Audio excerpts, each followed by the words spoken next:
Kasado Broadcasting Service, KBS-ARMM. Lunes hanggang Biyernes, laging on air. Serbisyo publiko, hatid namin sa masa. Let's go!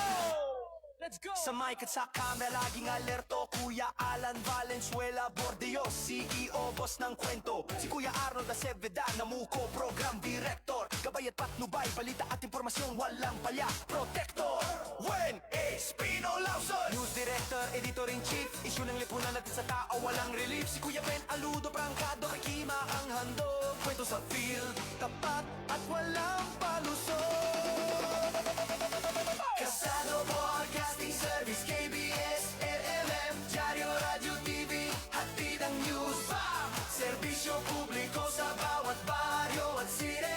Team namin solid, mabilis, wagas at witty. Balita sa umaga, balita sa gabi. Mula sa radyo hanggang sa diaryo, di kami mabibi. Kuya Alan, Kuya Arnold, Kuya Wayne at Kuya Ben. Teamwork solid, wala atrasan, walang talo sa laban. Reporter sa field, editor sa studio. Mabilis na balita, hatid sa bawat kilo. Ikasa mo, gabay at patnubay, issue ng lipunan. Prangkat pakitima, truth ang hatid namin sa bayan. Kasado Broadcasting Service, ABS-RMM, Diario, Radio, TV, hatid ang news. Serbisyo publiko sa bawat baryo at city. Team namin solid, mabilis, wagas at witty. Lunes hanggang Biyernes, on air ang kwento. Mga mamamahayag, laging handa sa todo. KBS-RMM, di lang basta news. Hatid namin sa masa, truth na wala abuse. Kasado Broadcasting Service, KBS-RMM, balita, serbisyo, hatid sa bawat tao. Team namin solid, mabilis at totoo. Ikasa mo, gabay at patnubay, issue ng lipunan, prangkadok na ima. Hatid ang totoong kwento. Diaryo na, radyo na, TV na. Kasado Broadcasting Service, KBS-RMM, serbisyo publiko namin.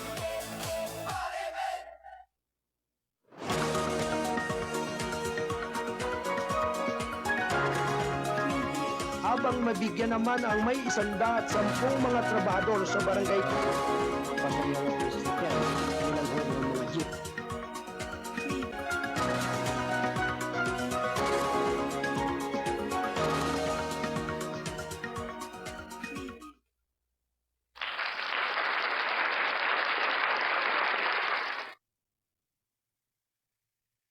Alas 9:47 ng umaga.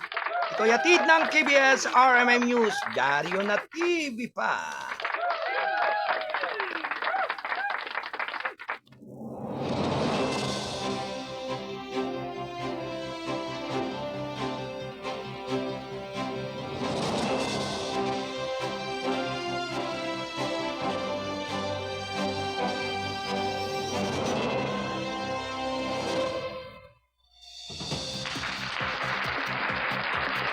Okay mga kababayan, tuloy-tuloy lamang po ang ating paghatid ng mahalagang mga balita.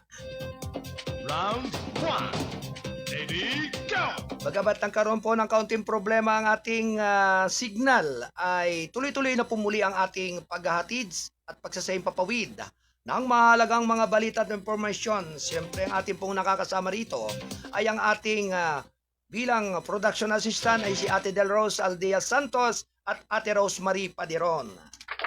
At syempre, ganun din po ang ating mga nasa Studio 2, Bulwagan ng Balitaan sa ating buting publisher. Good morning, Kuyang Alan Valenzuela Bordeos at siya rin nating station manager. Narito ang ating mga karagdagang mga balita. Binuksan ng DMW ang pandaigdigang merkado para sa mga produktong OFW. Pinalakas ang mga negosyong pinamumunuan ng kababaihan. Round 1. Ready, go! Inilunsad ng Department of Migrant Workers ang isang pandaigdigang e-commerce platform upang ipakita ang mga produkto ng mga overseas Filipino workers. Habang kasabay nito ang pinalakas na pagsasanay sa entrepreneurship para sa mga babaeng returnees, lahat ng pagsisikap na mapalawak ang mga oportunidad sa kabuhayan na lampas sa trabaho sa ibang bansa. Sa isang news release noong Merkules, sinabi ng DMW ang mga sentro ng inisyatibong ito ay ang Buy Local by OFW, isang platform na pinalakas ng GCash at inilunsad noong Martes upang payagan ang mga negosyanteng OFW na ipakita at ibenta ang kanilang mga produkto na may customer sa 185 bansa sa pamagitan ng GHub. Sa DMW, nais naming palawakin ang abot ng mga negosyante ng mga OFW sa pandaigdigang merkado sa pamagitan ng pagpapakita ng kanilang mga produkto at negosyo sa pamagitan ng digital platforms.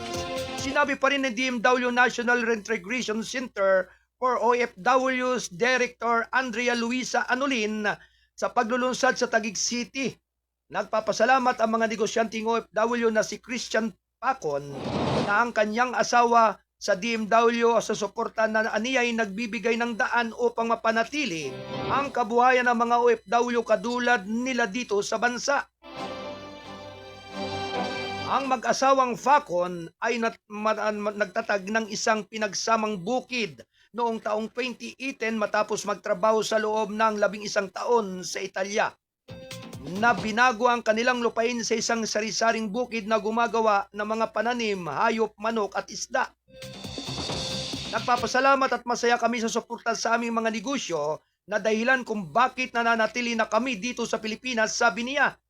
Kasabay ng paglulunsad ay ang pinaigting na pagsasanay ng 16 na babaeng OFW returning sa isang national business bootcamp sa ginanap noong Marso 23 hanggang 24 sa Makati City.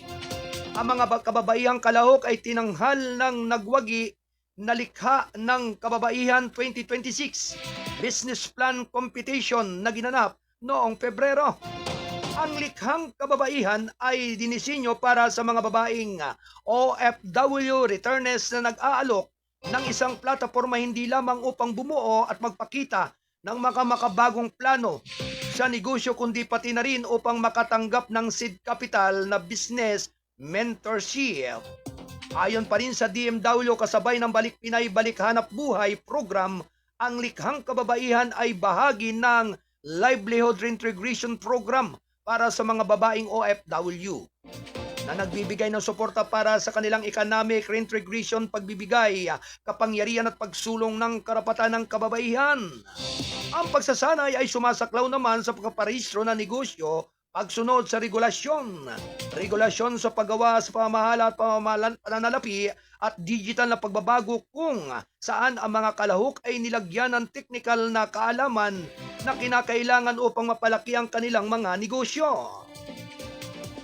Ipinakilala rin ang programa ang mga digital tools sa ilalim ng inisyatibong Digital Pinas na pakikipagtulungan sa International Labour Organization na may mga resource speaker mula sa Department of Trade and Industry, Department of Labor and Employment, Food and Drug Administration at local business permit and licensing offices.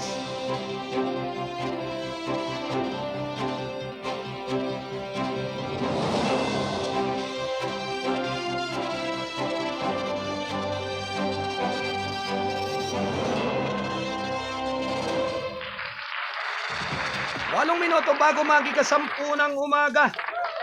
Samantala, PNP handa para sa mga rally sa ika-81 kaarawan ng FRRD. Round 1. Lady, go!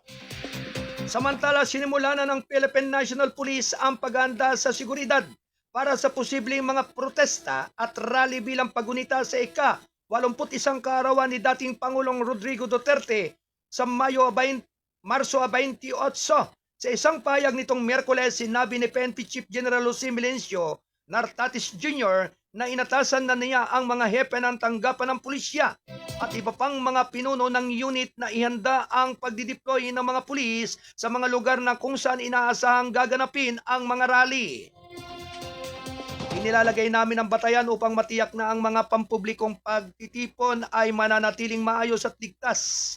Ang prioridad natin ay mapanatili ang kaligtasan ng publiko habang nagbibigay ng protektadong espasyo para sa ating mga kababayan na gamitin ang kanilang mga karapatan sa mapayapang pamamahayag, sabi ni Nartatis. Aniya, nakikipag-ugnayan din ang PNP sa mga local government unit at iba pang kinaukulang ahensya para suportahan ang pagsisikap na ito.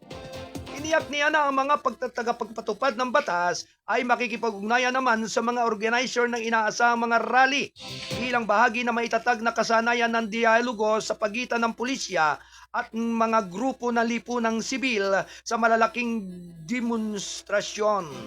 Sinabi pa rin ni Nartatis sa layunin nito na mapalakas ang kooperasyon at maiwasan ang hindi pagkakaunawaan. Ang mga taga-suporta ng dating Pangulo sa kasalukuyan nakakulong sa International Criminal Court Detention Center sa Hague sa mga paratang na mga krimen laban sa sangkatauhan ay nagpapahiwatig ng mga plano para sa mga pagtitipon sa kanyang kaarawan. Binigyan din pa rin ni Nartatis na iginagalang ng PNP ang anumang kilos protesta ng publiko. Inirespeto naman ng kapulisan ang mga aktibidad na kanilang gagawin. Nakaalerto ang PNP upang siguraduhin at ligtas at matahimik ang gagawing protesta sa araw na iyon, sabi niya. Inulit pa rin ni Nartatis ang naipapatupad ng PNP ang maximum tolerance sa lahat ng oras na pinapansin na makikialam lamang ang pulisya kung may mga paglabag sa batas upang maiwasan ang mga alitan sa pagitan ng mga tagapagpatupad ng batas at mga nagpo-protesta. Thank you. 5 minuto bago magikasampu ng umaga. Alright, good morning siyempre kay Sister Edna Biron. Magandang umaga sa mga Biron family. Likewise, ganun din sa ating mga kababayan po na patuloy pong sumusuporta at sumusubaybay sa ating pong malaganap na palatuntunan ng gabay at patnubay. Samantala mga kababayan, tuloy-tuloy lamang ang ating balitaan. Round 1. Lady, go! Marcos nangako ng sapat na supply ng gasolina. Naghahanap ng bagong supplier ng langis. Round 1. Lady, go! Iniyak ni Pangulong Ferdinand Romualdez Marcos Jr. sa publiko na patuloy na pinag-aaralan ng gobyerno ang mga bagong pinagkukunan ng langis kahit na mayroon na ring sapat na supply ng gasolina ang bansa. Sa kanyang talumpati sa palasyo ng Malacañang na sa Maynila, sinabi ng Pangulong Marcos na ang pagtiyak sa pagkakaroon ay matatag na pagpipresyo ng mga produktong petrolyo ay nananatiling prioridad. Lalo na sa pagkakagambala sa pandaigdigang supply ng langis dahil sa nagpapatuloy na labanan sa gitnang silangan. Inamin niya na sa mga unang araw ng krisis, ang mga supplier ay hindi makapagbigay ng malinaw na mga sagot tungkol sa availability at presyo dahil sa umuusbong ng mga pag-unlad sa pandaigdigang merkado. Sinabi niya na ang mga pag-aalala sa ahensya ng gobyerno ay nagtatrabaho upang matiyak na ang mga umiiral na kontrata sa pag-i-import ng langis ay ginagalang na binibigyang diin ang pangangailangan na panatilihin ang mga paghahatid ng mga produktong petrolyo sa schedule. Kaya nga ang aming mga autoridad ay patuloy na naghahanap ng mga bagong mapagkukunan para sa supply. Una sa lahat, ang sinubukan naming gawin ay tiyakin ay ang mga kontrata na mayroon na kami ay igagalang, sabi niya. Sinabi pa rin ni Pangulong Marcos na agad siyang humingi ng inventory update sa Department of Energy or DOE tungkol sa stockpile ng diesel, gasolina, kerosene at jet fuel ng bansa. Binanggit niya ang ulat ng DOE, sinabi niya na ang bansa ay may sapat na supply ng gasolina para sa 45 araw. At muling pinasalamatan ko ang tagumpay na ito na tinitiyak ang supply sa mabuting relasyon na mayroon tayo sa ating mga kasusyo sa nabansa sa buong mundo.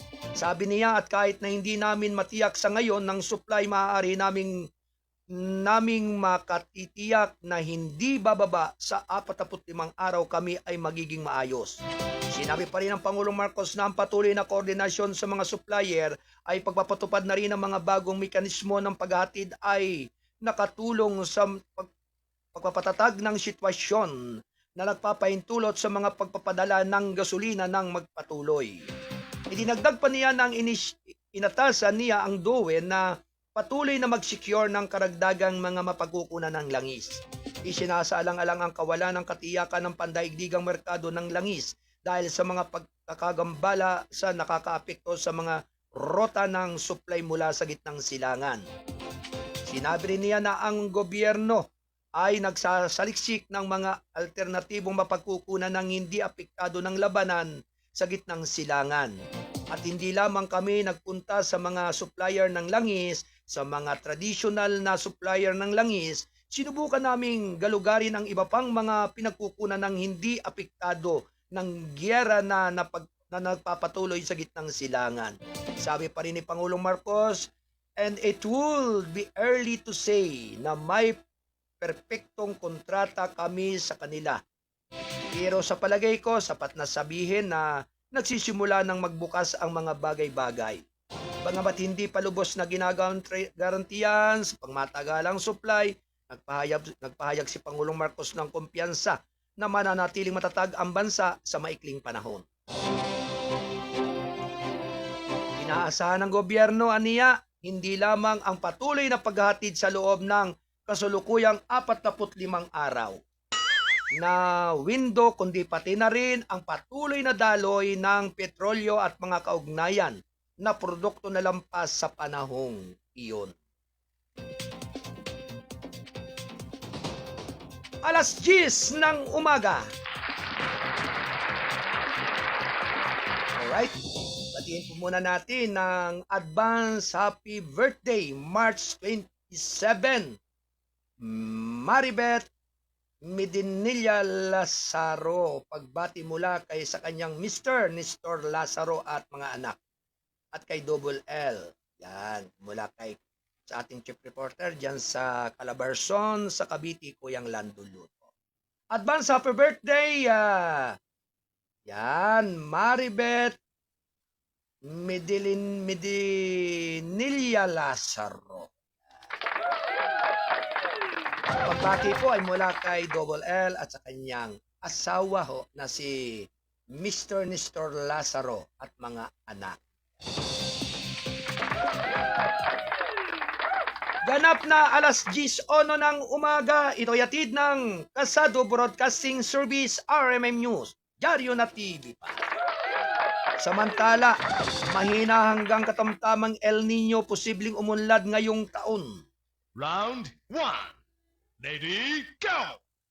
Inihayag ng isang espesyalista sa Weather Bureau noong Merkules ang 55% posibilidad na magkakaroon ng El Nino na susunod na 6 na buwan dahil sa mas mababa ang normal na pag-ulan. Ang El Nino ay nailalarawan sa pamagitan na mas mainit kaysa sa average na temperatura sa ibabaw ng dagat sa gitna ng silangang Equatorial Pacific. Sa isang press conference, sinabi ng Pag-asa weather specialist na si Joseph Vasconcillo na may 62% posibilidad na mananaig ang mahinang El Nino sa pagitan ng Hunyo hanggang Agosto. At 83% namang posibilidad na magpapatuloy ito hanggang sa katapusan ng taon. Aniya may 56% posibilidad na mananaig ang katamtamang El Nino sa pagitan ng Setyembre hanggang Nobyembre at 60% naman na posibilidad sa pagitan ng Oktubre hanggang Disyembre. Sa panahong ito, maaaring makaranas ng pagbaba ng pag-ulan at mas tuyo kaysa sa karaniwang mga kondisyon sa ilang bahagi ng bansa. Sa isang advisory, sinabi ng Pag-asa na ang below normal na pag-ulan ay maaaring magresulta sa dry spell at tagtuyot sa ilang lugar. Gayunpan, sinabi ng Pag-asa na ang kanlurang bahagi ng bansa ay maaaring makaranas ng higit sa normal na pag-ulan sa panahon ng southwest monsoon o habagat season. Wow, thank you. 3 minuto makaraan ang ika-10 ng umaga. Happy birthday, Armenta Clear. A greetings from Balitang Kasado, Family Kasado Broadcasting Service, himpilan ng mga responsabling mga mamamahayag. KBS RMM News TV, ang Dyaryo na TV pa. Happy birthday kay Ate Armenta Clear. Yan. Kaya talagang sabi nga ang pagbati po ay magmumula po sa ating butihing publisher ng Balitang Kasado. Siyempre si Kuyang Alan Borteos. Samantala mga kababayan, tuloy-tuloy lamang ang ating paghatid ng mga balita tol Kasado Patroller, standby report. Mga tagagawa, magpapataas ng presyo ng mga pangunahing bilihin. Panukat sa pagkain ayon kay Marcos. Round 1. Ready, go!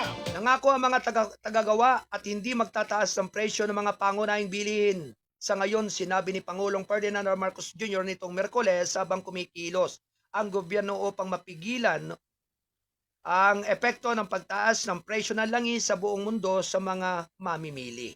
Sa isang press conference sa Malacanang, sinabi na ni Pangulong Marcos na tiniyak ng mga producer sa gobyerno na pananatilihin nila ang kasalukuyang presyo hanggat tumatagal ng mga umiiral na inventaryo. At sumagot na ang ating mga manufacturer na hindi sila magtataas ng presyo ng pangunahing bilihin sa ngayon. At hanggat kaya nangako naman sila hanggat kaya nila na i-maintain ang presyo, sabi ng Pangulong Marcos. Kaya't habang nandiyan ang kanilang inventaryo, nangako sila na hindi nila itataas ang presyo ng primary commodities. Idinagdag niya ang katiyakan ay dumating habang ang pandaigdigang pagkakasumpungin ng presyo ng langis na hinihimok ng mga tensyon sa gitnang silangan ay nagbabanta na itulak ang mga gasto sa produksyon at transportasyon na maaaring makaapekto sa mga presyo ng tingi ng mga mahalagang kalakal. Ang gobyerno nakikipag-ugnayan sa mga tagagawa at mga manlalaro ng industriya bilang bahagi na rin ng isang mas malawak na diskarte upang patatagin ang mga presyo at protektahan ang mga mamimili, lalo na ang mga kabahayan ng mabababa at katamtamang kita.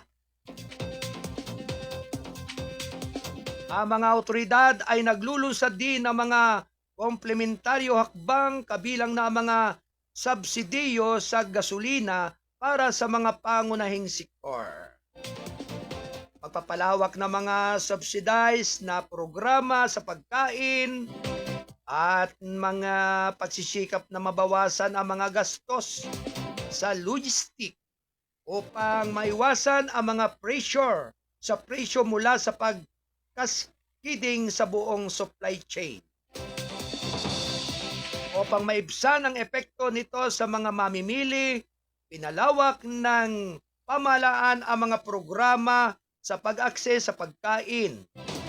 Kabilang na ang paglulunsad ng libreng pamamahagi ng bigas ng mga local government units sa pamagitan ng Local Government Support Fund.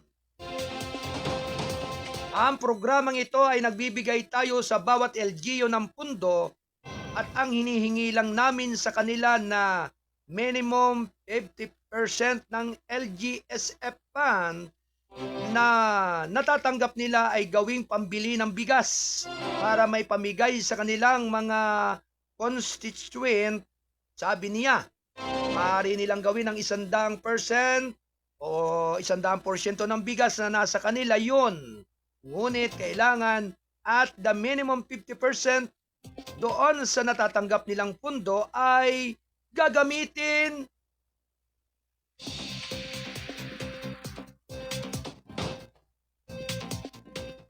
sa pagbili at pagbibigay ng bigas. Sinabi pa rin ng Pangulong Marcos na titiyakin ng gobyerno ang sapat na supply ng mga agricultural inputs, partikular na ang abuno upang lalo pang patatagin ang presyo ng pagkain.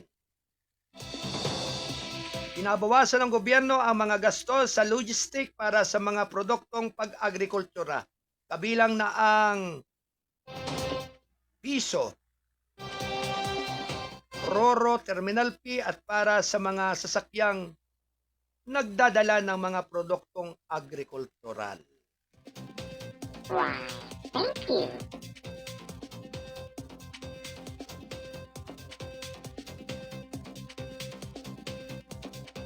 Siyam na minuto makalipas ang ganap na ika 10 ng umaga.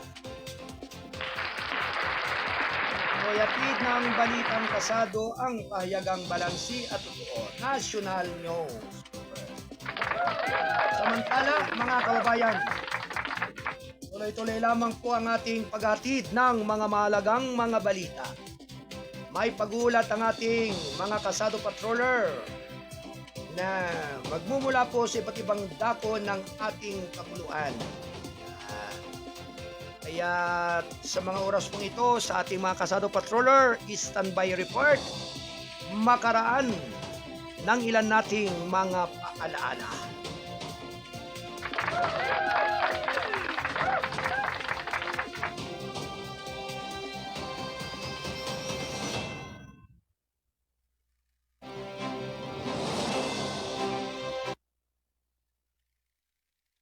Yo! Kasado Broadcasting Service, KBS, Lunes hanggang Biyernes, laging on air.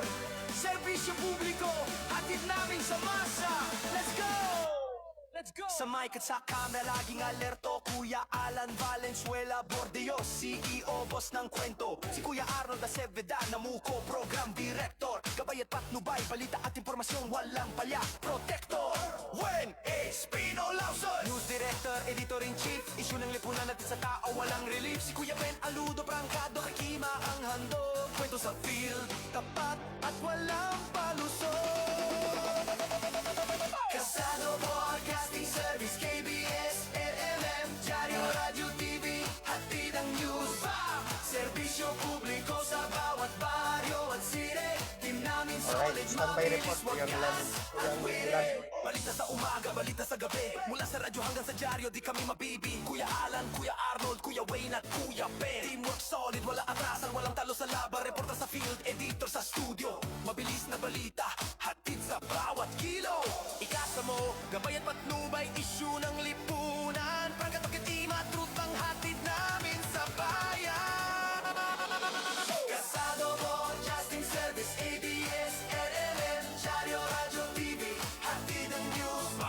Serbisyo publiko sa bawat baryo at city. Team namin solid, mabilis, wagas at wiri. Lunes hanggang Biyernes, on air ang kwento. Mga mamamahayag, laging handa sa todo. KBS, RMN, di lang basta news. Hatid namin sa masa, truth na wala abuse. Kasado Broadcasting Service, CBS, RMN, balita, serbisyo, hatid sa bawat tao. Pamdi namin solid, mabilis at totoo. Ikasa mo, gabay at patnubay, issue ng lipunan, prangkadok, ima. Hatid ang totoong kwento. Diaryo na, radyo na, TV na, RMN. Kasado Broadcasting Service, KBS, RMN. Serbisyo publiko, sa puso tubo namin, RMN.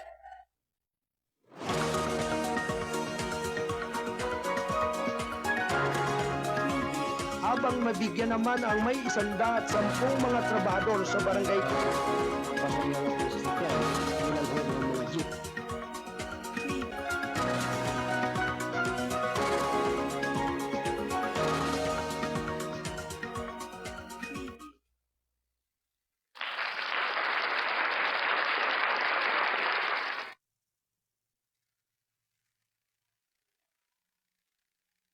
Ganap na alas 10:13 ng umaga. Ito'y hatid ng KBS.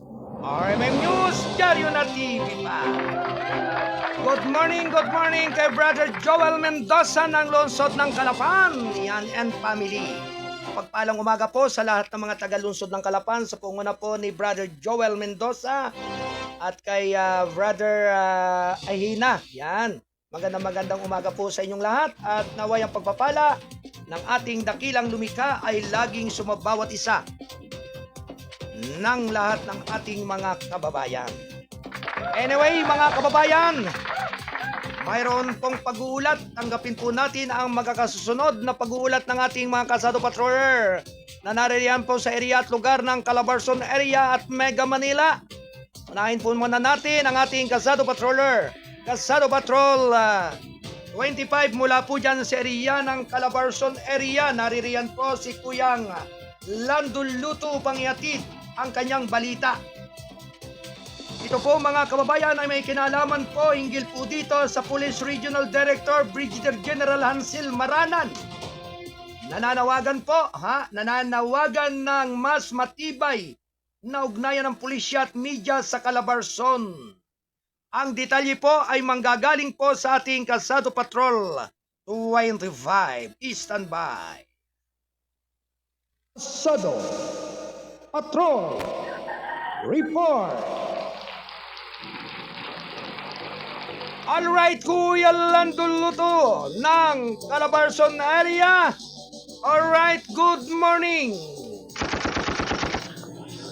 Yes, good morning, Kuya Arnold. General Hansel Marantan, Kuya Arnold. Okay. Oo. Yes, Kuya Arnold, mga kaibigan, at Pulis Brigadier General Hansel Marantan ay nanawagan ng mas matibay na ugnayan ng pulisya at ng media dito sa Calabarzon. Binigyan din ni Police Brigadier General Hansel Marantan, ang Regional Director, ang kaupo pa lamang na Regional Director ng PRO4A, ang kahalagahan ng katotohanan, tiwala at pagtutulungan ng pulisya at media sa isang kamakailan lamang na pagtitipon na ating dinaluhan din, Kuya Arnold, sa Camp Vicente Lem. Ayon sa kanya, mahalaga ang ugnayan ito upang mapanatili ang kapayapaan at tiwala ng publiko. Sa kanyang naging pahayag, Kuya Arnold, sa harap ng mga iba't ibang media organization dito sa Calabarzon, partikular na ang Cavite Press Corps at ng Balitang Kasado, iginit ni General Marantan, Kuya Arnold, na ang pagtitipon ay hindi lamang isang formal na briefing, kundi isang pagkakataon ng pakikipag-ugnayan at pagkakaisa kung saan hinikayat niya ang dalawang sektor na magtulungan sa halip na magkatunggali. Mas nagiging matatag ang seguridad kung ang pulisya at media ay hindi magkakalaban, kundi magkakatuwang. Yan ang sinabi, Kuya Arnold, ni General Marantan. Kapag may katotohanan, may kapayapaan. Sa isang mensahe ni General Marantan tungkol sa katotohanan na bagamat hindi ito naging komportable, ito ay nanatiling mahalaga. Binahagi rin niya ang ilang personal na detalye ng kanyang buhay, kabilang ang mga hamon sa kalusugan, mga karanasan sa serbisyo bilang patunay ng kanyang katatagan at mahabang paninilbihan sa pulisya. Inamin din ng opisyal na dati niyang iniwasan ng media interviews, hindi dahil sa kawalan ng katapatan, kundi upang hindi malantad ang sensitibong impormasyon. Gayunpaman, sinabi niya ang kasalukuyang pagkipag-ugnayan sa tanda ng mas bukas na communication at dialogo sa media. Pagpapalakas ng ugnay ng pulisya at media, binigyan halaga ni General Marantan ang papel ng mga mamamahayag bilang tulay ng katotohanan. At tinawag pa ang media, Kuya Arnold, na bilang konsensya ng pagpapatupad ng batas dahil sa kanilang impluwensya sa paghubog ng tiwala ng publiko at pananagutan ng mga institusyon. Ayon sa kanya, ang kapayapaan ng kaayusan ay hindi lamang responsibilidad ng mga naka-uniforming kawani, kundi pinatitibay din nito ang responsableng pamamahayag at wastong pagpapakalat ng tamang impormasyon. Dokumentaryo, Kuya Arnold, at mga plano sa inaharap ngayon at ibinahagi rin ng general ang tungkol sa isang dokumentaryong pelikula na hango sa kanyang buhay at karera na idinirect ng mamamahayag na si Edith Kagwaya. Ayon sa kanya, Kuya Arnold, kininialan niya ito sa pagpandaigdigan at antas ng gumamit ng non-professional actors upang mapakita ang mas makatatuhan ng kwento ng kanyang karanasan bilang pulis. Habang papalapit umano ang pagtatapos ng kanyang kasalukuyang tungkulin, ipinamatig ni General Marantan, Kuya Arnold, na maaaring ituon siya sa iba pang larangan kabilang sa mga proyektong malikhaing background at kasalukuyang tungkulin ni Police Brigadier General Hansel Marantan ay kilalang personalidad sa Philippine National Police na nakilala sa kanyang pamumuno sa iba't ibang high-profile operations na kasalukuyang Regional Director ng Police Region 4 Calabarzon, isa sa pinakamalagang police command sa bansa dahil sa laki ng population at kahalagahan ng pang-ekonomiya dito sa rehiyon. Ang kanyang karera, Kuya Arnold, ay kinilala sa mga parangal, ngunit hindi rin nakaligtas sa ilang kontrobersya dahilan upang manatili siyang isa sa pinaka-mamasdang opisyal sa hanay ng law enforcement. Ayon sa kanya, isang mensahe ng pagkakaisa, pagtatapos ng kanyang talumpati, muling ginit ni Marantan ang kanyang dedikasyon sa serbisyo publiko at nanawagan ng patuloy na kooperasyon sa pagitan ng pulisya at ng media. Ang Calabarzon, Kuya Arnold, ay hindi lamang pinoprotektahan ng mga nakainupuruming pulis, ito ay pinapalawak ng impormasyon, katotohanan at responsableng pamamahayag. Ito, Kuya Arnold, ang sinabi ng butihing provincial o Regional Director ng Calabarzon. Para sa Bagong Pilipinas, serbisyong mabilis, tapat at daramdaman. Mula dito sa lalawigan ng Cavite, Patrol 25, ako si Double L, Kuya Landuluto, nag-ulat para sa Kibis, RMM News, Jarina, TV pa. Kuya Rod, may babatiin lamang. Go ahead, Kuya Lando. Binabati ko ang aking napaka-joryos o matulungin na pamangkin, Kuya Rod, na nandiyan sa Paranaque. At ito ay may resort ito, Kuya Rod, dito sa bahagi ng Batangas. Ang aking pamangkin si Maribeth Medinilla Lazaro na advance happy birthday. Bukas pa ito, Kuya Rod, magdiribang na kanyang karawan. Happy birthday, Maribeth Medinilla Lazaro. Back to you, Kuya Rod. Maraming salamat. Okay, maraming salamat sa pag-uulat ng ating Kalsado Patrol 25 mula pa rin dyan sa area ng Calabarzon, Double L, Kuya Lando Luto. Thank you, Kuya Lando. Ganap na 21 minuto makalipas ang ikasampu ng umaga. Ito'y atid ng KBS RMM News, Diaryo na TV pa at ng ating Balitang Kalsado, Diaryo. Alright mga kababayan, isunod po naman natin ang pag-uulat ng ating Kalsado Patrol 40 mula naman sa Quezon City, Shabu at Baril, nasabat sa bypass operation kaninang madaling araw dyan sa Quezon City. Alright mga kababayan, ang detalye po ay magmumula kay Kalsado Patrol 40 ng Quezon City.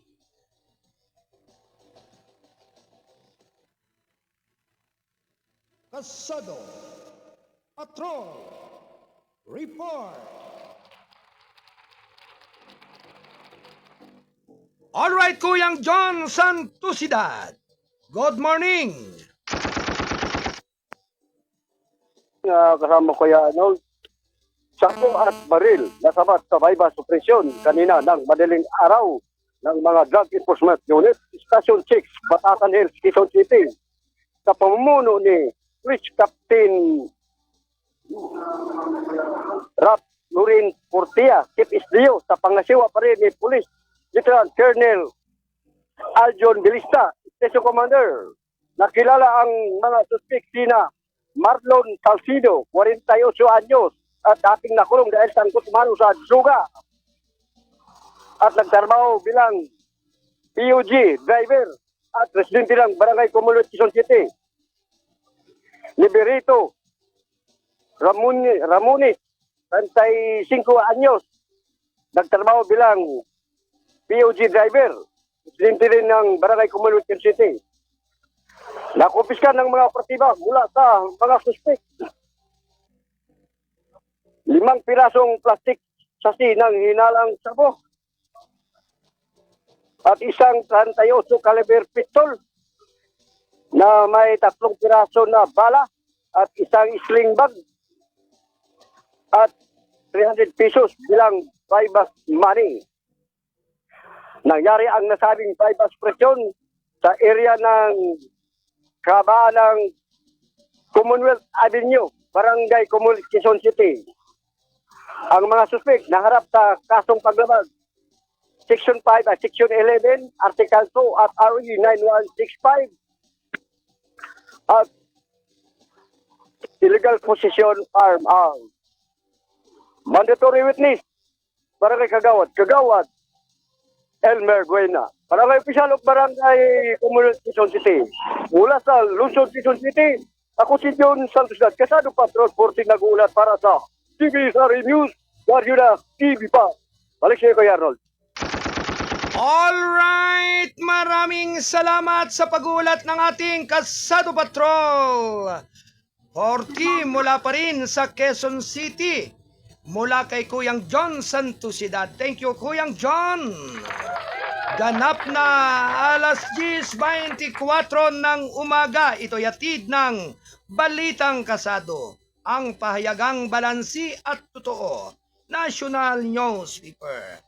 Isunod po naman natin, mga kababayan, ang pag-ulat ng ating Kasado Patrol 20 ng National Capital Region, Kuyang Don Robert Ramero. Right, Kuyang Don is standby.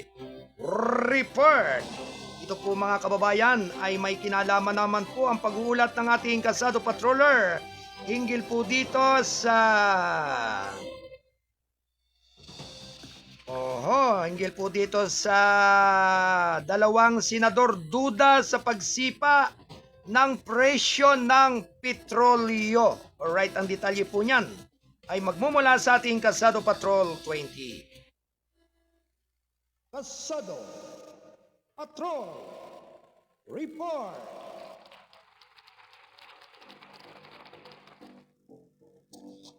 Alright, Kuyang Don Robert Ramero, good morning. Arnold, mga kaibigan, duda sina Senador Rodante Marcoleta at Senador Win Gatchalian sa sobrang taas ng presyo ng petrolyo na ipinapataw sa mga consumers. Sinabi ni Senador Marcoleta na hindi siya naniniwala na walang kakayahan ang gobyerno sa ilalim ng oil deregulation law na nagsasaad na walang kontrol ang gobyerno sa pagdikta ng presyo, importasyon at distribution ng petroleum products sa merkado. Dahil dito ay hinihinala ng mambabatas na self-inflicted oil crisis ang umiiral sa bansa sa dahilang meron namang mabibiling murang langis sa Singapore sa halagang $570 per metric tons at sa Petronas Oil Refinery sa Malaysia sa halagang $640 per metric tons. Itinanong din ng mambabata sa mga opisyal ng Department of Energy kung bakit sa Dubai Hub o sa Main of Pats o MOSP Argo sila nagmumonitor ng presyo ng langis sa pandaigdigang merkado na kung saan mayroong problema sa pag-aangkat ng transportasyon. Pag-aangkat ng langis at transportasyon na dumadaan sa Hormuz Strait ng kinaroroonan naman ng digmaan kontra US, Israel at Iran.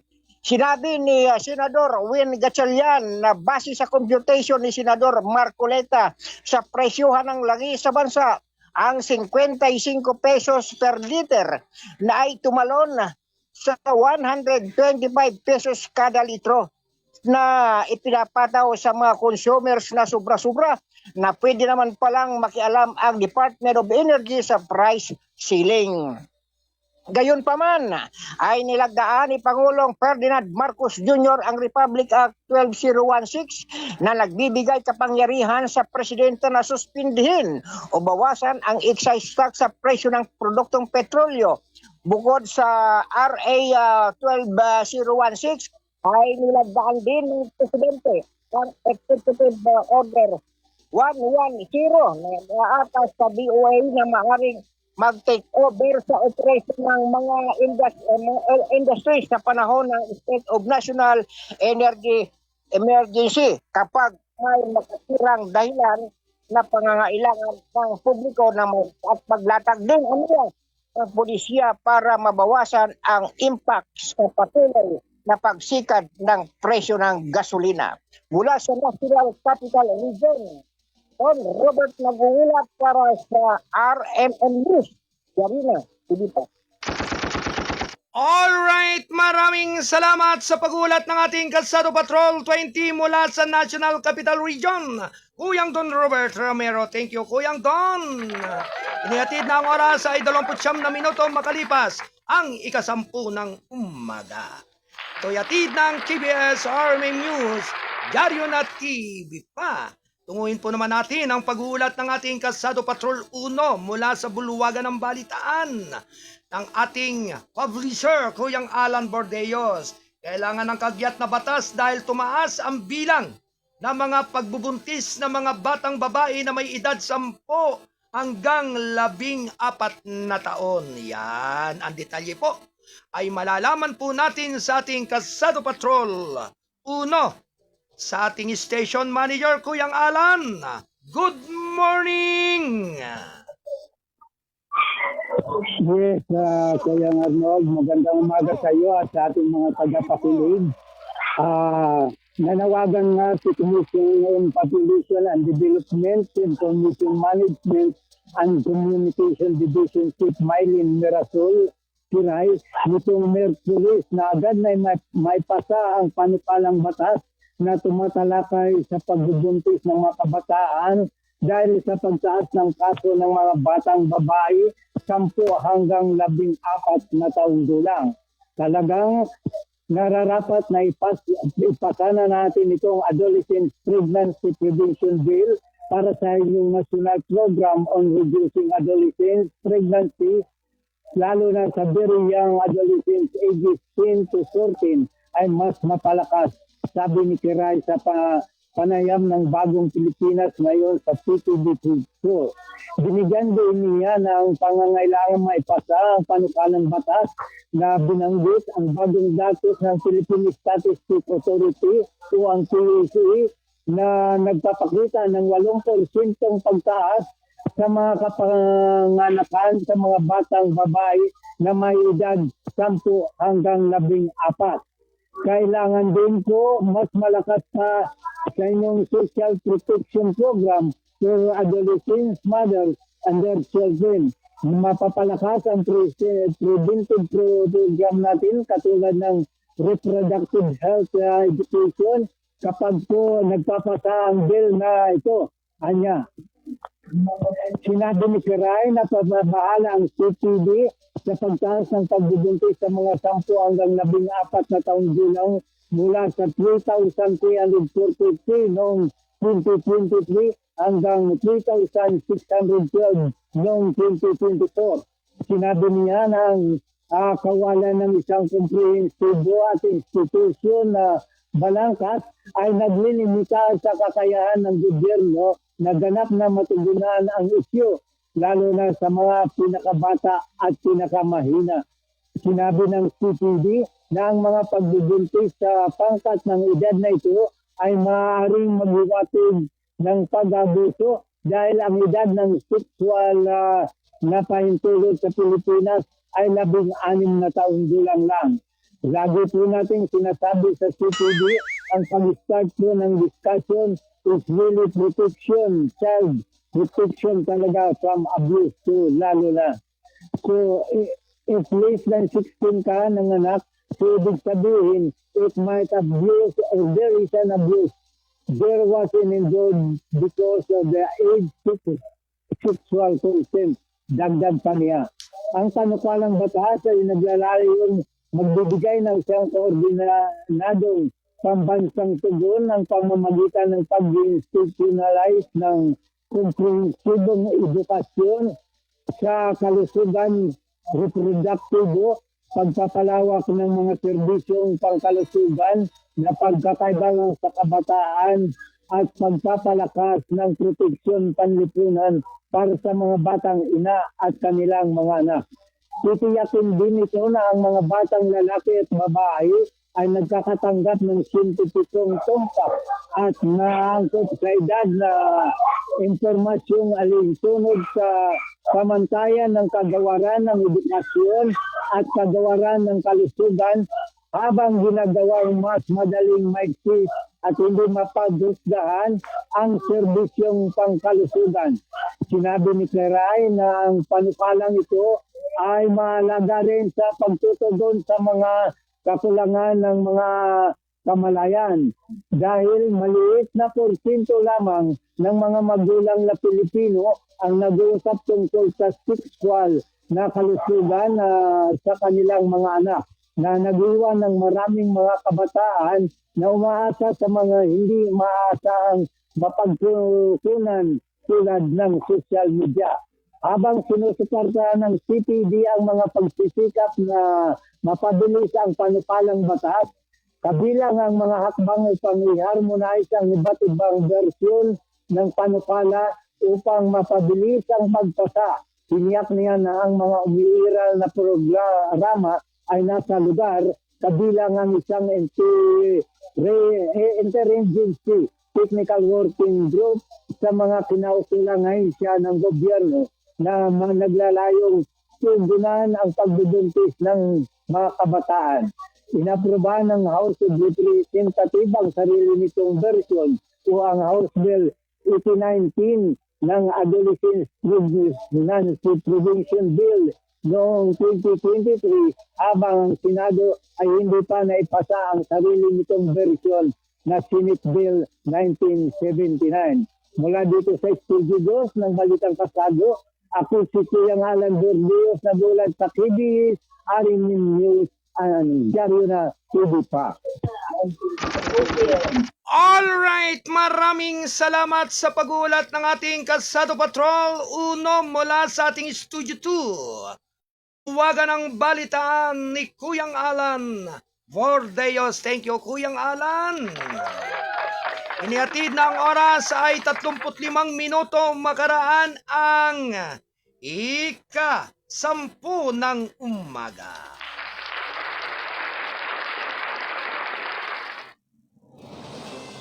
Tuloy-tuloy lamang mga kababayan ng ating paghatid ng mga mahalagang balita. Isunod po naman natin ang pag-uulat ng ating Kalsado Patrol.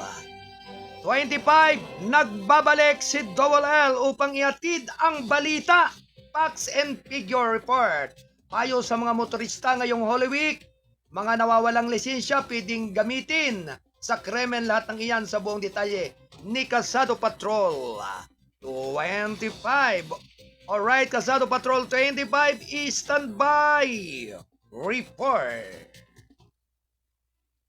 Kalsado Patrol Report.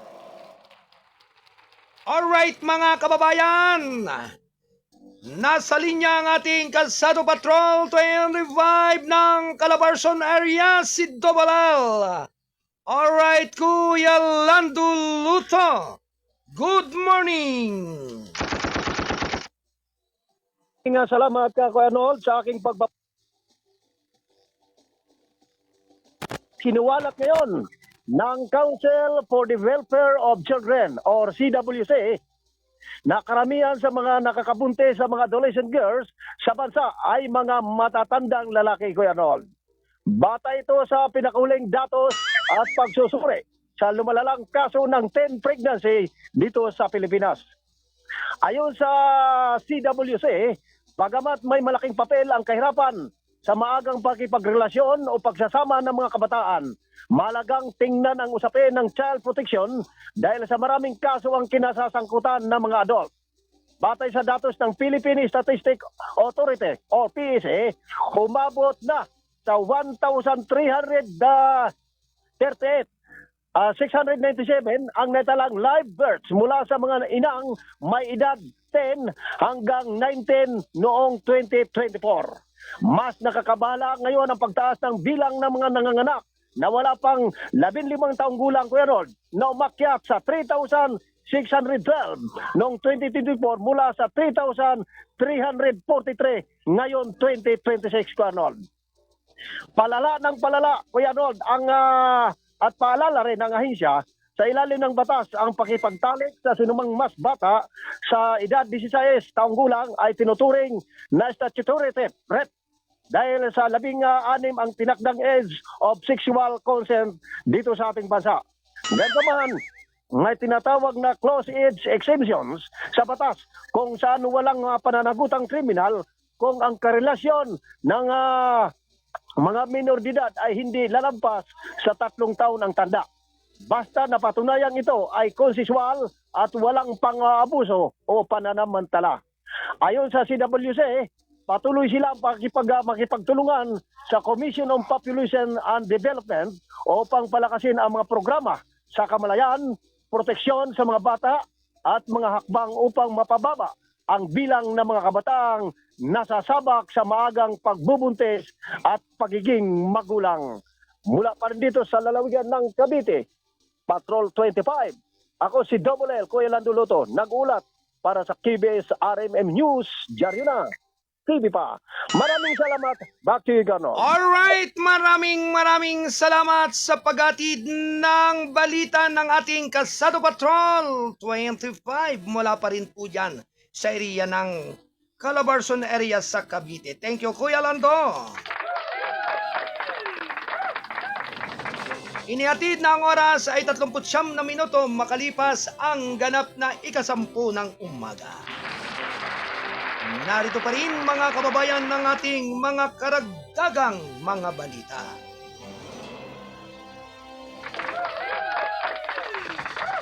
Round 1. Ready, go! Mga tagagawa, magpapataas ng presyo ng mga pangunahing bilihin na panukat sa pagkain ayon kay Pangulong Marcos. Round 1. Ready, go!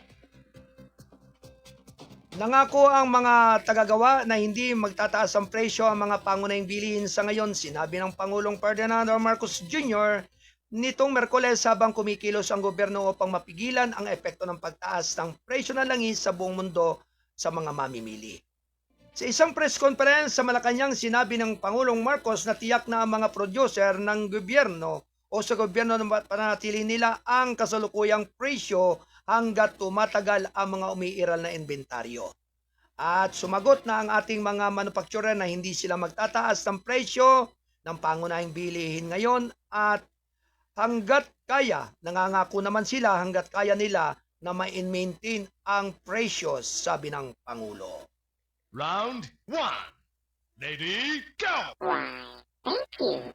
Ganap na alas 10:41 ng umaga, ito'y atid ng Balitang Kasado, ang pahayagang balansi at totoo, National Newspaper.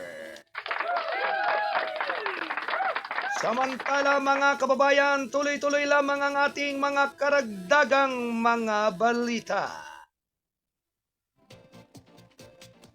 Good morning kay Sister Maribel Remuya ng lungsod ng Calapan. Likewise sa lahat ng ating mga kababayan po dyan sa Oriental Mindoro. Siyempre ngayon pong 29 ng araw ay sisipa po patungo dyan sa Calapan City ang inyong abang lingkod upang dumalo po do sa panawagan ng KPP Divine Healing na kinakailangan raw po ay Lunes Santo pa ay naarya ng lahat yung mga brother at sister at yung mga miyembro po nito. Kaya may mahalaga po talagang pagtitipon mula Lunes Santo hanggang Sabado ng Pagkabuhay. Wow, talagang congratulations sa lahat ng mga Divine Healing ng KPP.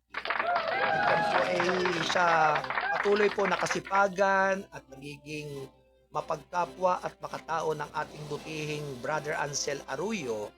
Ganon din ni Brother Beethoven Alban, ni na Brother Gerald Gasik at Brother Robin Pamilara. Yan. Kaya po yung ating po mga brother na yan na kinabibilangan po ni Brother Celso Cueto, ni na Sister Analisa Minguela Gasik at ni Sister Merlin Padriquilla ay talaga pong napakahalaga po niyan sa lahat ng mga taong nais na lumapit doon sa makatotohanang landasin.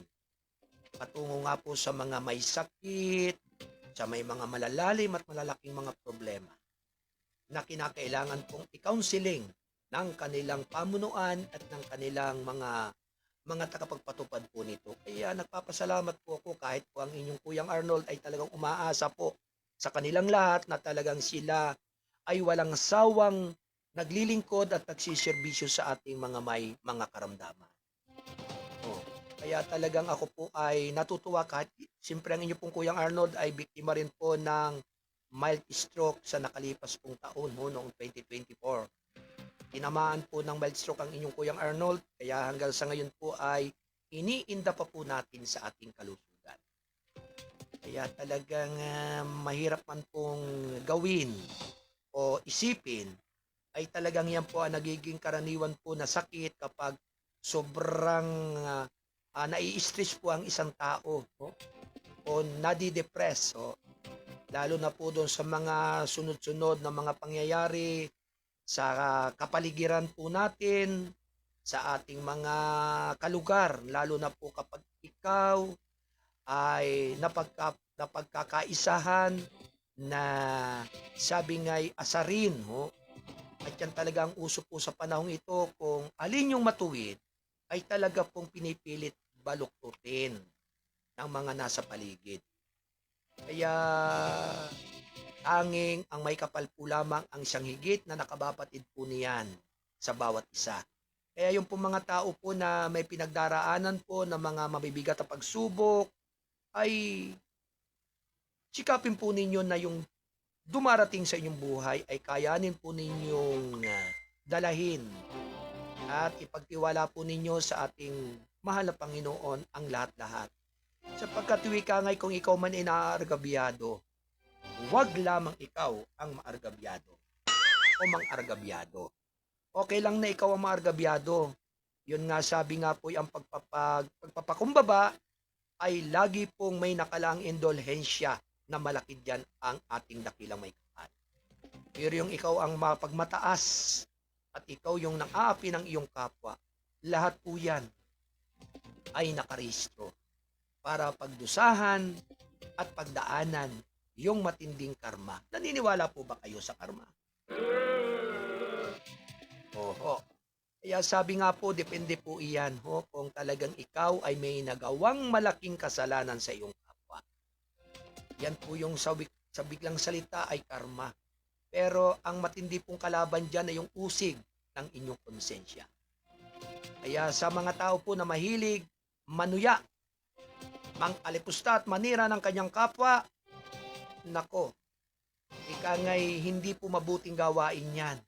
Lalo na po yung mga mahilig magfabricated ng kwento o mga salita sa kanyang kapwa. Maiayos mo lang yung sarili mo, hindi na baling masiraan mo ang iyong kapwa.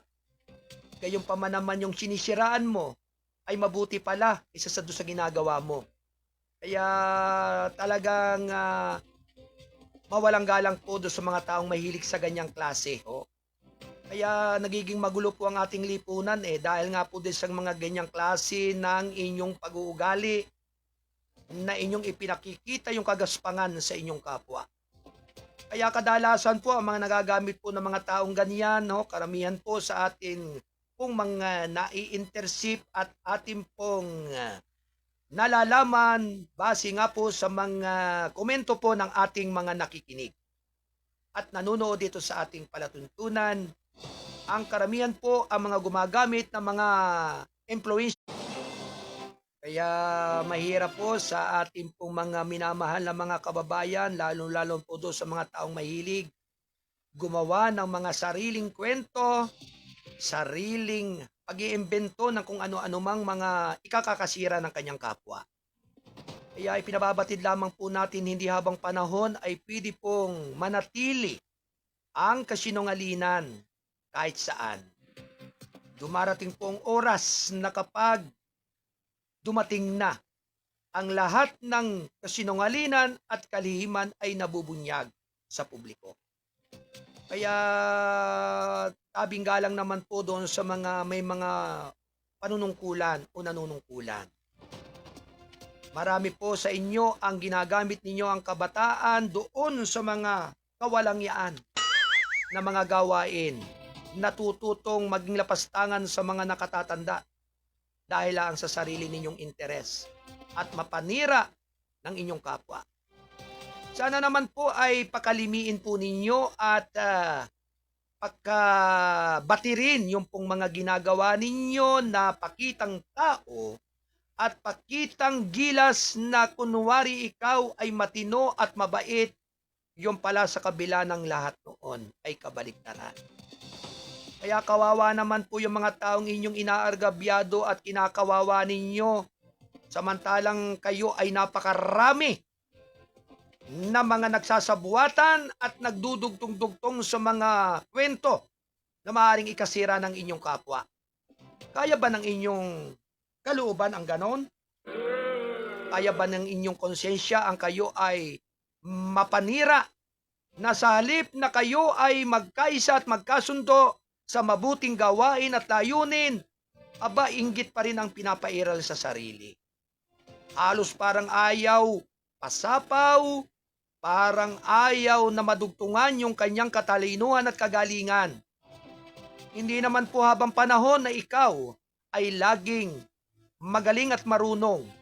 Marami po ang higit ding nakababatid at nakaalam ng kaayusan kung ito po ay sasamahan ng mabuting kalooban.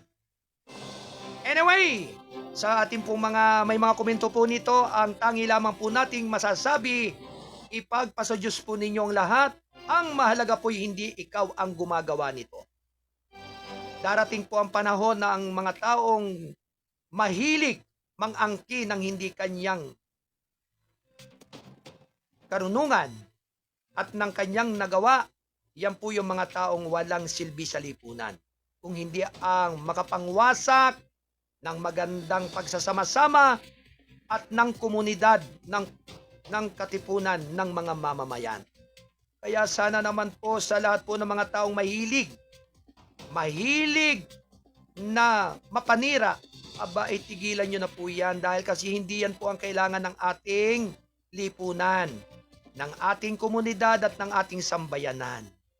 Ang kailangan po ninyo ay ang patuloy na pagsunod doon sa sinasabi sa mga talata ng mga banal na kasulatan na iminimensahe sa kanino man.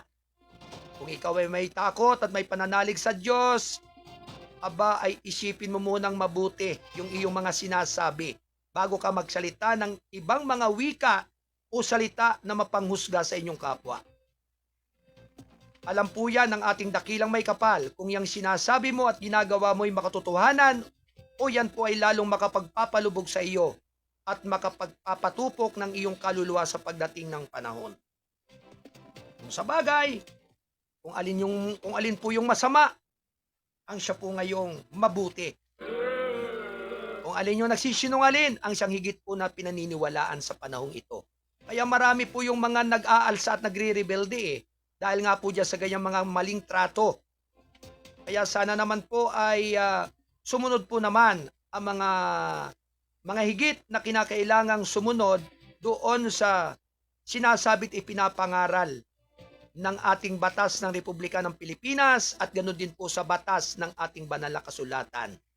Na kaya't bagamat binabanggit po natin ito dahil sa ngayon po ay panahon ng Semana Santa, kinakailangan pong ikaw ay magbasa ng talata na naaayon sa Biblia. Para ngayong mga mensahe na hindi mo alam at binabaliktad mo, ay maituwid mo ng maayos na kung ikaw ay talagang may takot sa Diyos. Anyway, ang oras ay 8 minuto bago mag-11 ng umaga. Tuloy-tuloy lamang mga kababayan ang ating maghahatid ng mga mahalagang mga balita. Good morning sa mga taga Mindanao, sa ating mga butihing mga tribu po dyan sa Blaan Tribe, dyan po sa General Santos City. Binabati po natin ng mapagpalang umaga si Bae Predelen Samaldani, ang chieftain po ng Blaan Tribe. At ganoon din po sa ating Chaplain Berry, si Kuyang Frederick Berry, ang Chaplain Minister worldwide. Yan. Kaya sa lahat po ng ating mga minamahal na mga kababayan, tuloy-tuloy lamang po nating ihatid ang ating mga mahalagang mga mensahe at mahalagang mga pagbati sa lahat ng ating mga kababayan. Samantala, tuloy-tuloy lamang ang ating paghatid ng mga balita, 172 na sakute habang binuksan ng mga pulis ang Isabong Den sa Maynila. Round 1. Lady, go! Samantala natuklasan ng pulisya ang isang di umano'y online cockfighting den sa Tondo, Maynila at inaresto ang 172 individual na sangkot sa illegal na aktibidad. Sa isang press briefing sa Kamkrami nitong Merkules, sinabi ni Criminal Investigation Anti-Detection Group, National Capital Region, Chief Colonel John Guigui na nadakip ang mga beaters, management personnel gutters at bet stickers sa operasyon noong Martes ng gabi sa Bitas Coliseum na nagresulta na rin sa pagsamsam ng 45 set ng computers, 3 tripod, camera at fighting cocks. Mayroong 172 individual kung saan nasa 132 ang mga beaters, kaya ito ang kinuha namin sa kanilang personal na kalagayan. At inilabas kagabi sa mga malalapit na pamilya at sa barangay. Ang naiwan lang namin doon ay ang management, ang nagpapatakbo ng cockpit, ang mga tiller, cameraman, sentinel, gaffers at pagkatapos ay maraming manok na nakasabit doon, sabi niya sa mga reporter. Ang impormasyon na nakarating sa amin ay huli. Noong huli noong nakaraang taon, umiiral na ito, dagdag niya. Nakatakdang kasuhan ang mga suspect sa kasong paglabag sa Presidential Decree 16 Uto, illegal gambling, kaugnay ng Republic Act 10175, Cybercrime Prevention Act of 2012. Sinabi pa rin ni Guigui na walang tigil ang operasyon ng isabong den, ang bawat laban ay tumatagal ng 2 hanggang 3 minuto bawat isa. Ang operasyon ng online sabong ay tumatagal ng 24 na oras sa isang araw kahit na walang mga beaters na physical na naroon. Mayroong hindi bababa sa 500 fights sa isang araw. Isipin na ito ay higit sa 2 minuto. Ikaw ay agad na release. Ang manok, ang traditional na cockfighting ay aabuti ng hindi bababa sa 30 minuto. Di ba kung ganoon, magkakaroon pa rin ng elementation dahil magkakaroon ng mga kampyon diretso sa punto ng cockfighting kahit walang tao. Nag-aaway pa rin sila ng 24 na oras, paliwanag niya. Sinabi pa rin ni Gigi na sinasiyasat din nila ang kabiguan ng kinaukulang barangay na matukoy ang illegal na aktibidad sa loob ng kanilang nasasakupan. Susuriin namin ito kung mayroon at pagkatapos ay ang GAB.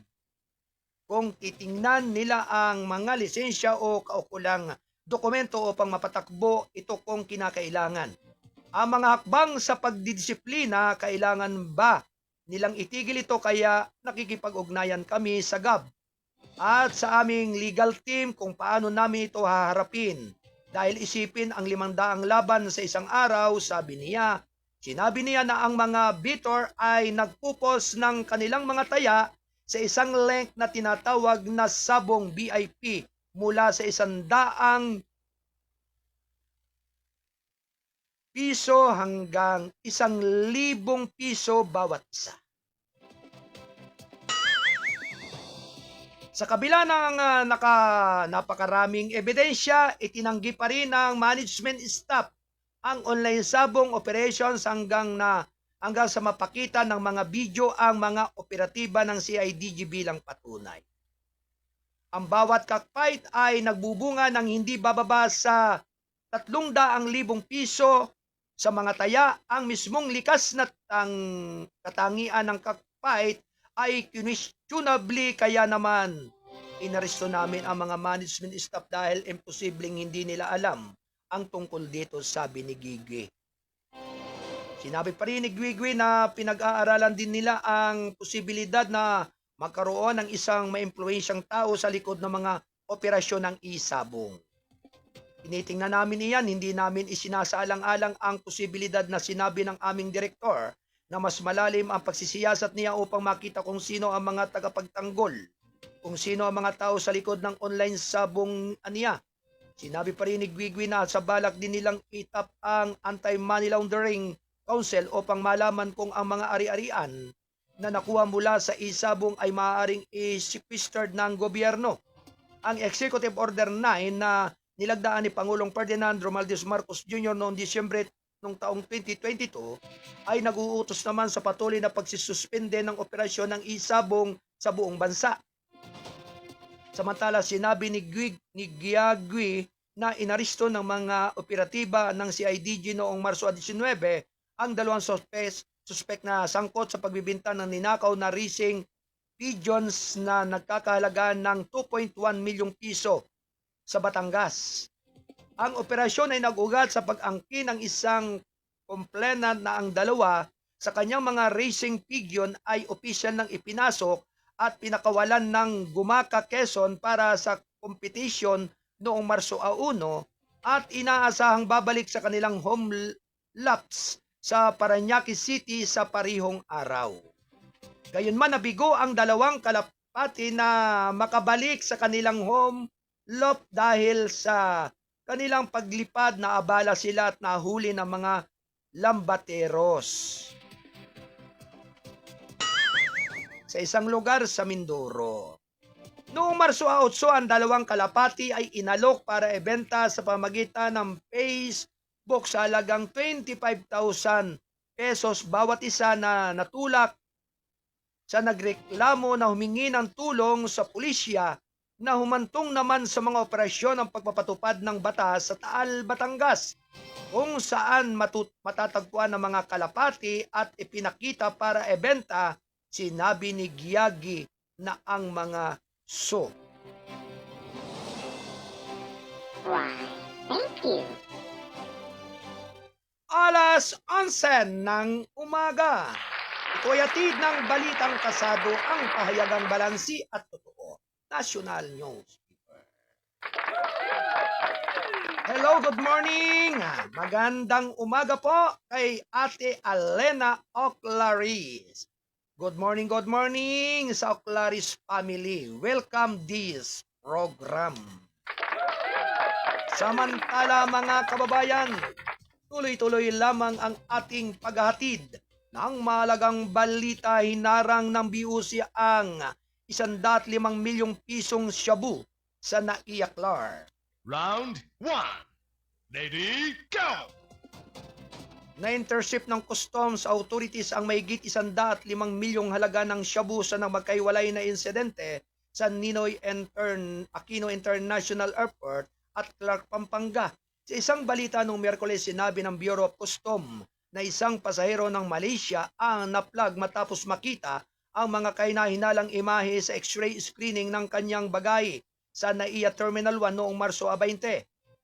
Ang isang buong pisikal na pagsusuri ay humantong sa pagtuklas ng higit na 15 kilo ng shabu na nakatago sa dalawang kahon na idiniklarang shopping boards na tinatayang nagkakahalaga naman ng 102.16 milyong piso.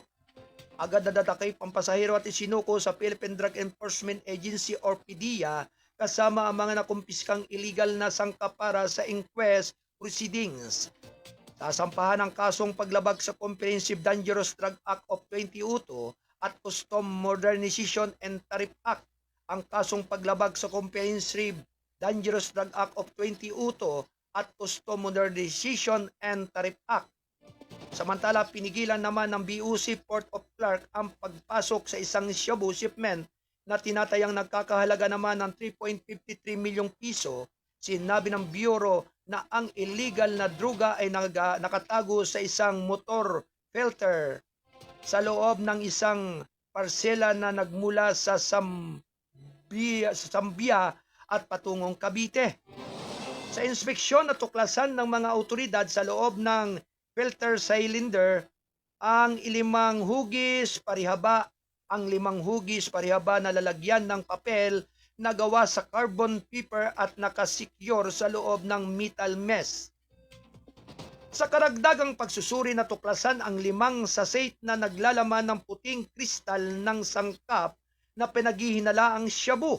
Ang paunang screening gamit ang isang Rigaco spectrometer ay nagpapahiwatig ng pagkakaroon ng ipinagbabawal na gamot.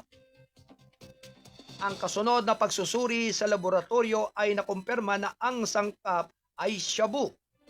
Isang warrant of seizure at detention ang inisyo ng district collector Jairus Reyes laban sa shipment dahil sa paglabag sa seksyon 1400 o 1,400 118 kilo at 119 at 1,113 para at isa, tatlo at ng Customs Modernization and Tariff Act kaugnay ng Comprehensive Dangerous Drug Act of 2002. Why, thank you. Alas 11:04 ng umaga. Samantala, pinalawig ng DepEd ang bagong Pilipinas Serbisyo Fair sa gitna ng panggigipit sa ekonomiya. Round 1. Lady, go! Pinalawig ng Department of Education nitong Merkoles ang inilunsad na bagong Pilipinas Serbisyo Fair sa gitna na panggigipit na ekonomiya sa bansa dahil sa patuloy na labanan sa gitnang silangan. Sa isang payag, sinabi ni DepEd Secretary Sani Angara na ang nationwide rollout ay makakatulong sa maibsan ang epekto ng pagtaas ng presyo ng gasolina at bilihin sa mga pamilyang Pilipino. Sa panahon na nararamdaman ng maraming pamilya ang epekto ng krisis sa ekonomiya at pagtaas ng presyo ng mga bilihin, mahalaga na inilapit ng pamahalaan ng mga serbisyo at oportunidad sa ating mga kabataan, sabi niya.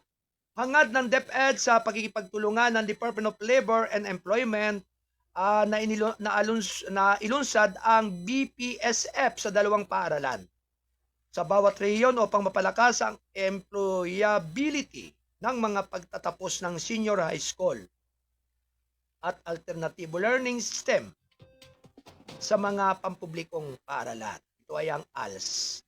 Pinangunahan ni Angara ang paglulunsad ng pinalawak na BPSF sa Batasan Hills National High School sa Quezon City na may mahigit 20 pribadong kumpanya na nag-aalok ng mga oportunidad sa trabaho.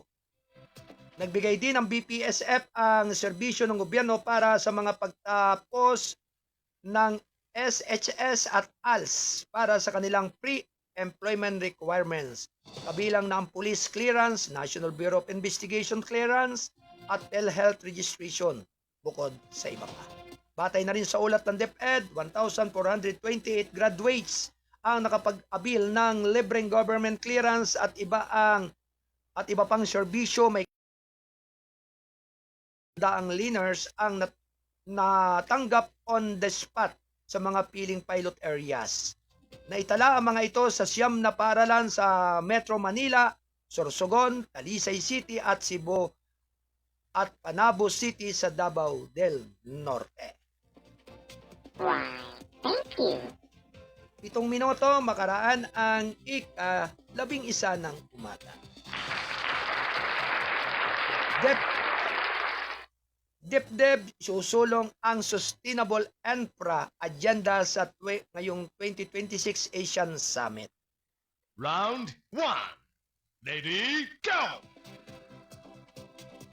Samantala, ayon sa Department of Economic Planning and Development, nakatuon ang pamahalaan ng Pilipinas na makipagtulungan sa mga miyembro ng Association of Southeast Asian Nations at mga asosasyon sa pag-unlad upang maitaguyod ang isang mas konektado, nababanat at maunlad na ASEAN sa pamagitan ng Sustainable Infrastructure Development.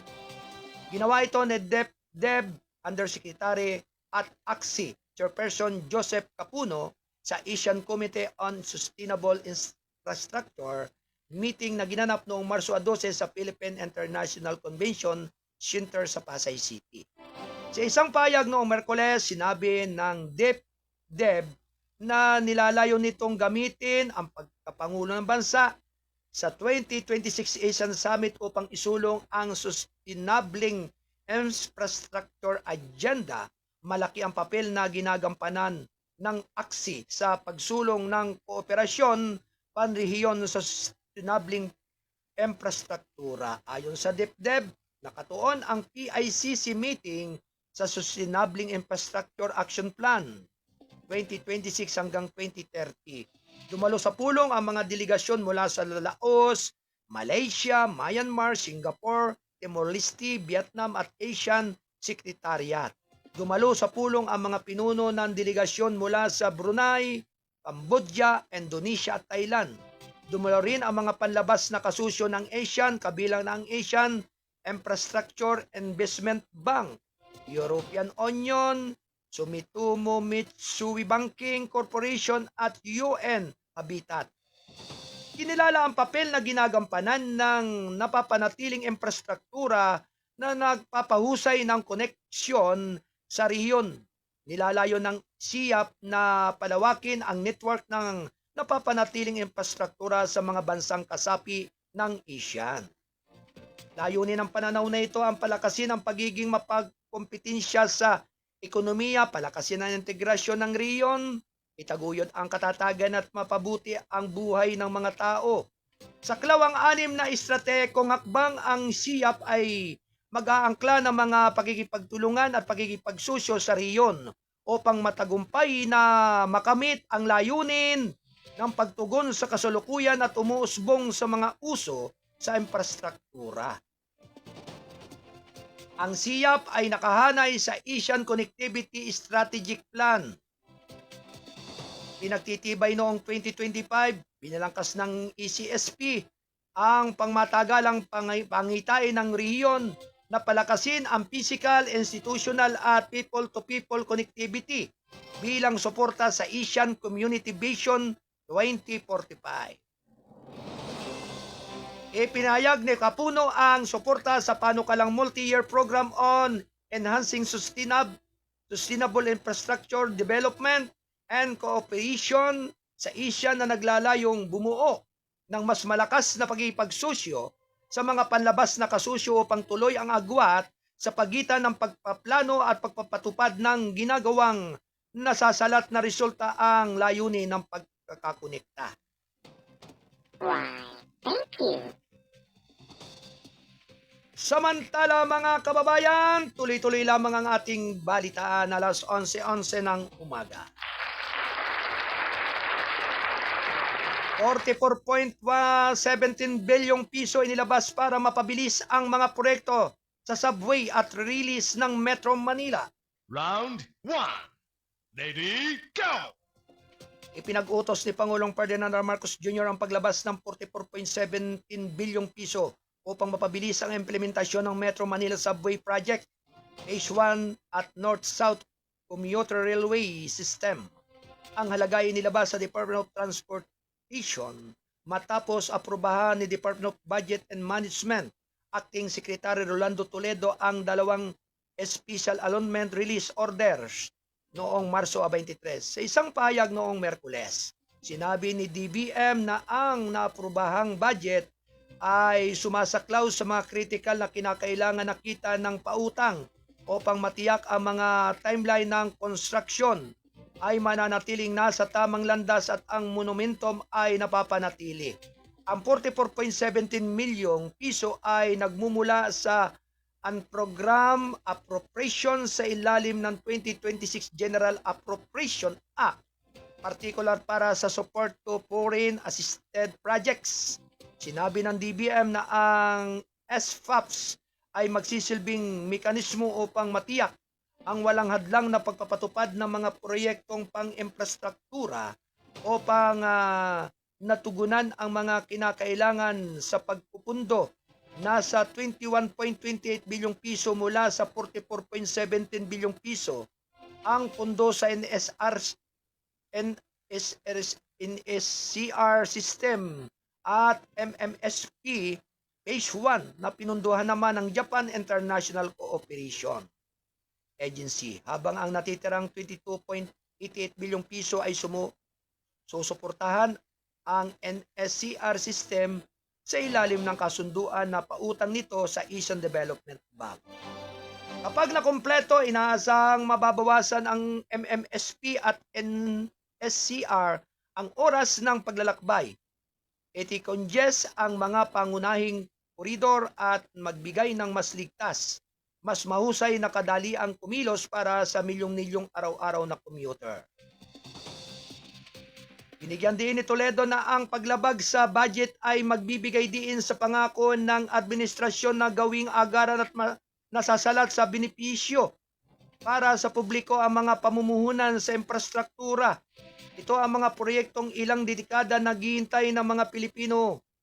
Tiniyak namin na ang pagpupundo ay hindi ang bottleneck, kaya ang mga proyektong ito ay maaaring lumipat ng mas mabilis at maghahatid ng tunay na kaluwagan sa mga commuter. Why, thank you. Alas 11:14 ng umaga. Samantala, Comelec, nasapat ang 3.6 bilyong piso Bangsamoro Falls budget. Round 1. Ready, go!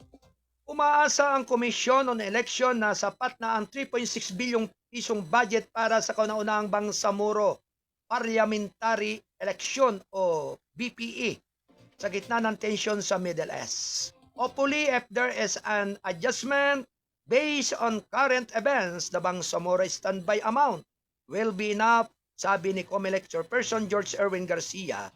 Sa panayam nitong Miyerkules, sa halagang ito, 3 bilyong piso at 100 milyong piso standby fund at ay mula sa Comelec, habang ang Bangsamoro Transition Authority ay naglaan ng 500 milyong piso. Kasabay nito, nagpahayag ng pag-aalala si Garcia sa mga posibleng epekto ng krisis sa gitnang silangan sa kanilang patuloy na paghahanda para sa mga butuhan na pansamantalang itinakda sa Setyembre 14. Talagang nag-aalala kami sa posibleng pagtaas ng presyo ng mga baluta at iba pang materialis na gagamitin sa Bangsamoro Parliamentary Election. Dahil tumataas ang presyo ng ating mga bilihin, lalo na ang presyo ng petrolyo, aniya. Magiging mahal ang papel, kasabay nito, tataas ang presyo ng ink, tataas ang gasto sa pagprint ng National Printing Office, maging ang mga serbisyo sa pagpapadala ay magiging mahal. At ang natitirang bahagi ng logistic, kaya kailangan nating isaalang-alang ang lahat ng iyon, dagdag pa ng hepe ng Comelec. Hinihintay ng full body ang Senado at Kamara ang mga kinatawa na isumiti ang panukalang batas kay Pangulong Ferdinand Romualdez Marcos Jr. at pirmahan ito bilang batas. Why, thank you. Samantala, mga kababayan, ang kastilyo ng Hiroshima ay patuloy na nagsara. Tinapos ang 68 taon pagtakbo. Round 1. Ready, go! Ang Cape ng Hiroshima Castle sa kanlurang lungsod ng Hiroshima sa Japan ay nagsara pagkatapos ng 68 taon bilang isang museo dahil sa pagtanda ng istruktura. Ang pasilidad na natapos ang pagtakbo nito noong linggo ay matatagpuan sa loob ng Hiroshima Castle Range, isang pambansang makasaysayang lugar sa Nakaward ng Hiroshima. Matapos mawasak ng pambubomba atomiko ng noong 1945 sa mga huling araw ng ikalawang digmaang pandaigdig, ang pangunahing tore ng Hiroshima Castle ay sumailalim sa isang pansamantalang kahoy na reconstruction bago muling itinayo sa reinforced concrete noong 1958. Si Akaya Matsumoto, isang 27 taong gulang na tagapag-alaga mula sa Higashi Ward ng lungsod, ay bumisita sa kastilyo kasama ang kanyang 6 na taong gulang na anak na babae.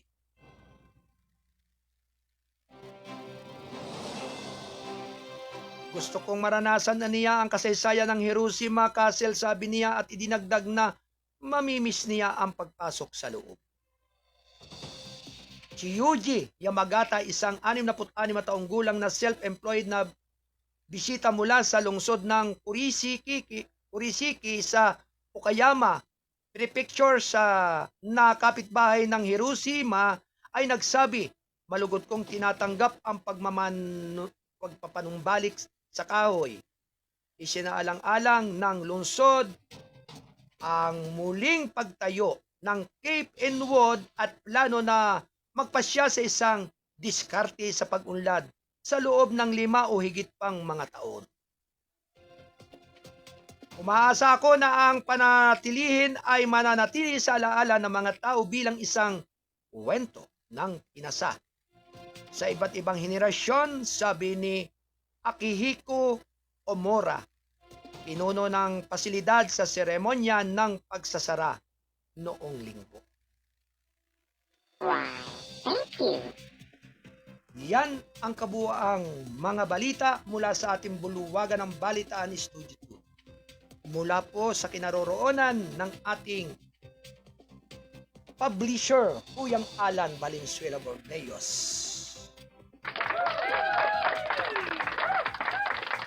Ang ating pong nakasama rito sa ating Studio 1 bilang production assistant ay si Ate Del Rose Aldea Santos at Ate Rosemary Paderon. Kaugnay ng ating mga nasa Studio 2, buluwagan ng balitaan ni na Ate Cora Biernes, Ate Joy Pasco, at ang ating tagapagtaguyod ng ating palatuntunan ng gabay at patnubay, Attorney Mike Bordeos. At syempre sa patuloy na pagtataguyod rin at paggabay ng ating news director na nasa Studio 3, buluwagan ng balitaan ni Kuyang John Wayne Espino Lauson, ang Bisayang Pisoy.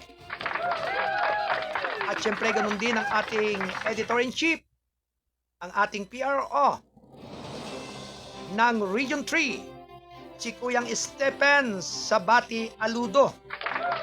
At pinabibilangan din ng ating mga chief reporter dyan sa lugar ng Zambales, Region 3 ni Kuyang Paul Aludo. At ganoon din ang ating chief reporter na nasa area naman ng lugar ng Calabarzon area ni Kuyang Landon Luto.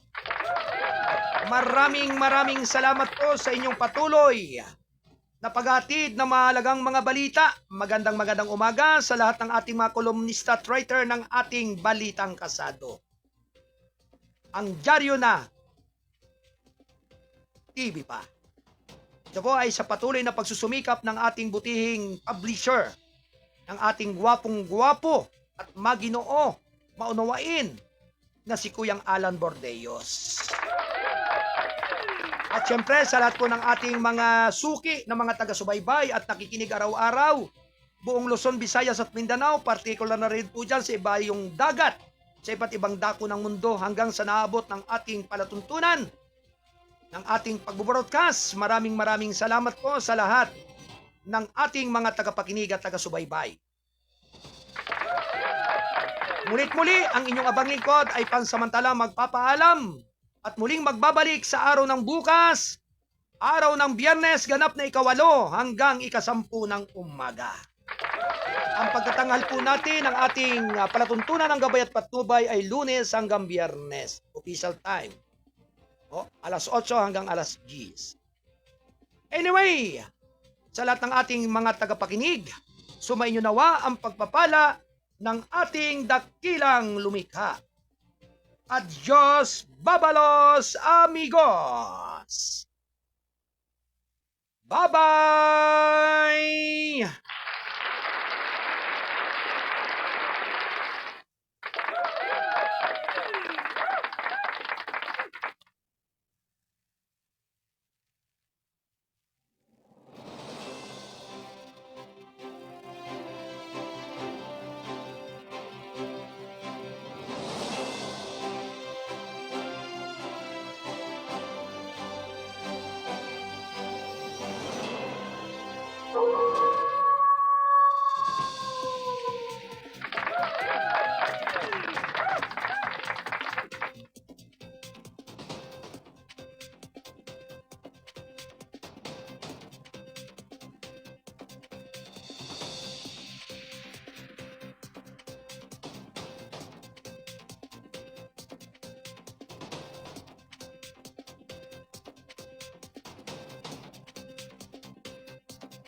habang mabigyan naman ang may 110 mga trabahador sa barangay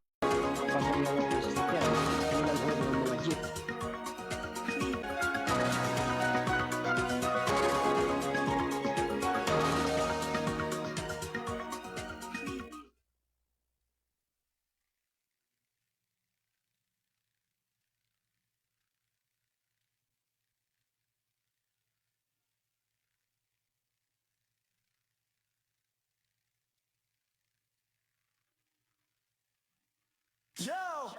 Kasado Broadcasting Service, KBS-ARMM, Lunes hanggang Biyernes, laging on air. Serbisyo publiko, hatid namin sa masa. Let's go!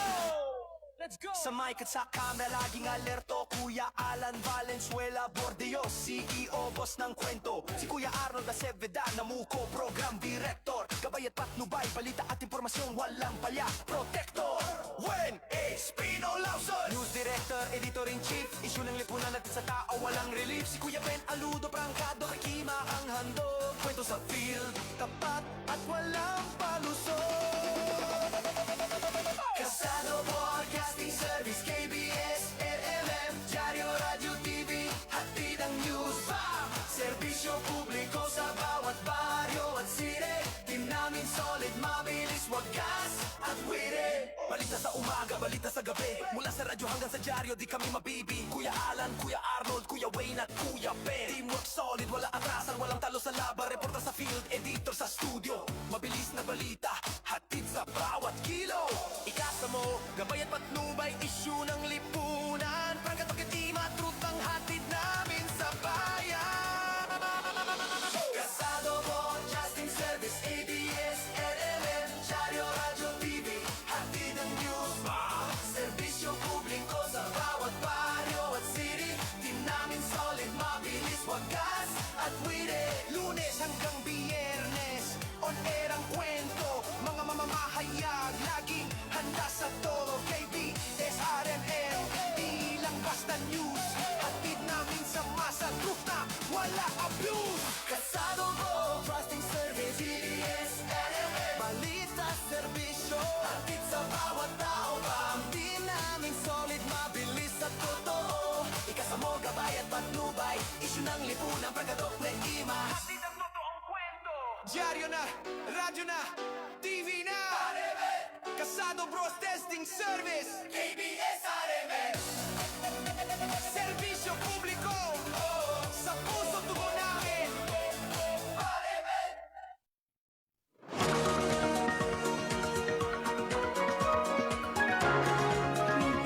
habang mabigyan naman ang may 110 mga trabahador sa barangay